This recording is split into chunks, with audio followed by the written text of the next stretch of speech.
What food do you swear people only pretend to like? The food my nephew makes. It's too salty and it's always made out of Play-Doh. Lutefisk. I only know this from King of the Hill. It was the man with the terrible smell. King of the Hill. Where are you from? I'm Laotian. You are from the ocean? Oh yeah, jelly deals. Speep flavored fish wrapped in some nasty gelatinous slime. Eels up inside ya. Finding an entrance where they can. Bore in through ya mind. Through your tummy. Through your ass. If I've learned anything in this thread, it's that I'm clearly uncultured. I've got no idea what 70% of these foods are. Judging by some quick googling, the answer is usually fish. Specifically weird fermented fish that only Scandinavians eat. As a Swede, surströmming. As a canned fish, Swedes. Swedes are fine in a stew or roast dinner. Edit. You mean the vegetable, right? Too much artificial sweetener. Anything that's classified as a local delicacy, there's usually a reason it's remained local. And yes, I'm Scandinavian. How do you guess? I know this game. It's called Let's See What We Can Get the Foreigner to Put in His Mouth. Some of the jello salads out there. Green jello with carrots and sometimes raisins is an abomination. Also, whatever the hell my mom used to make with cottage cheese and orange jello. My family had this weird notion that if you put healthy stuff in jello, that it was a side dish and not a dessert. Nope. You just ruined two foods by making unnatural combinations with them. Mom never did come across a jello recipe that she thought was a bad idea though. I feel understood here. My grandma once made salmon jello as a refreshing summer dinner. Plain gelatin with chunks of salmon in it. However bad it sounds, it was worse. That cat food. Oh my god, you're right, it's literally cat food. Chitlins. Seriously. Its intestines sorta cleaned and cooked. That's it. My grandmother would make my granddad cook chitlins in the little shed/outhouse where his tools were. No way was she allowing that smell inside. I'll never forget a Jeffrey Dahmer documentary I watched where they interviewed one of his neighbors. A black woman was talking about the terrible smell coming from his apartment while he was cooking human flesh. And she goes, I just thought he was cooking chitlins or something. Limburger cheese. It smells and tastes like sweaty feet. My great grandfather used to eat sandwiches made of Limburger cheese and mustard soaked sardines. Legend. And no one ever spoke to him up close again. Lol. Ever hear of hot lettuce? The speep smells like a tire fire. I just googled hot lettuce. I do not recommend. Thanks Urban Dictionary. I have the soap gene for cilantro, so I had my fiance try a bit raw to tell me what it tasted like. Does it really just taste like grass for people without my curse? Anything I cook/bake. Don't say that. Chitterlings. The end. Speepterlings. Gefilte fish. I refuse to believe anyone under the age of 80 enjoys this food.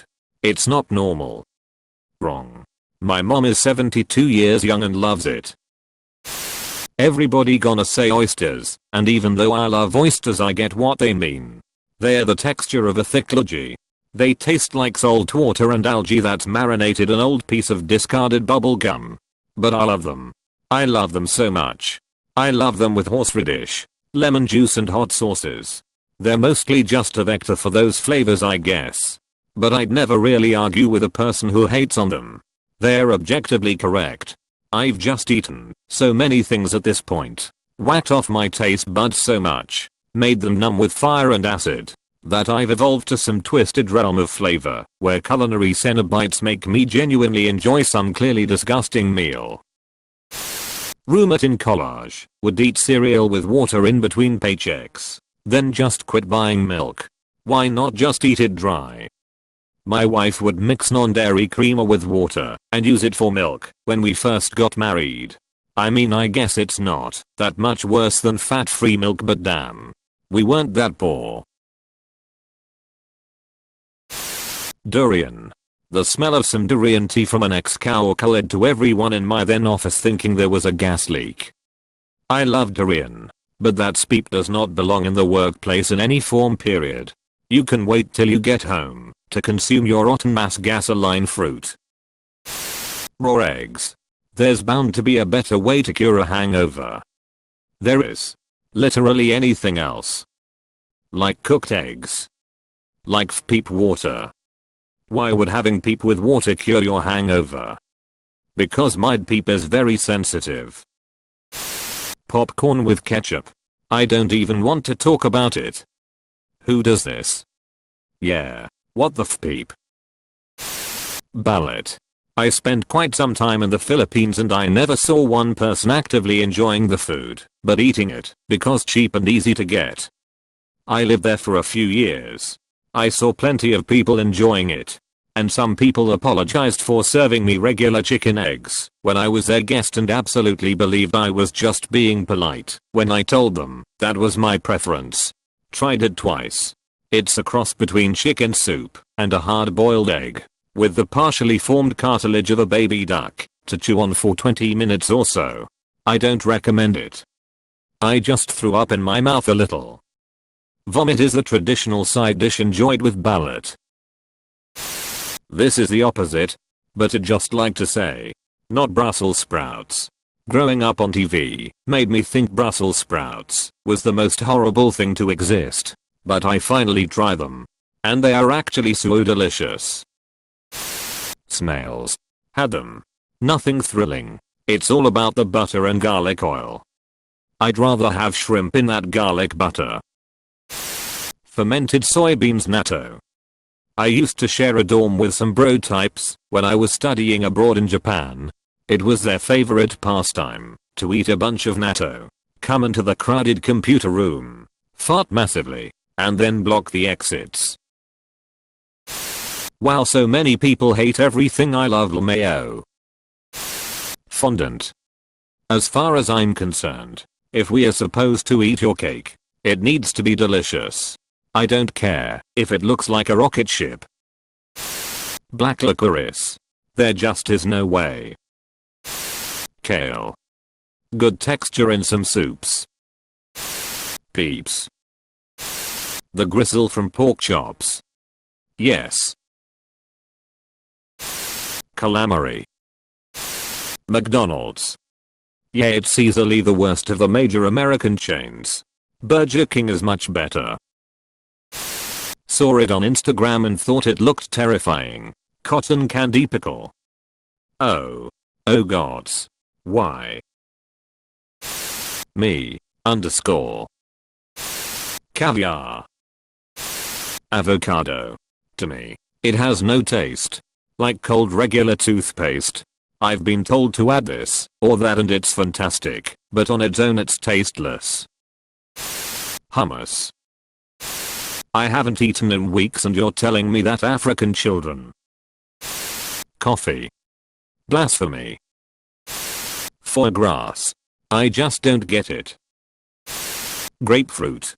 I'd rather just jam the spoon I'm supposed to scoop it with into my eye. Most alcohol.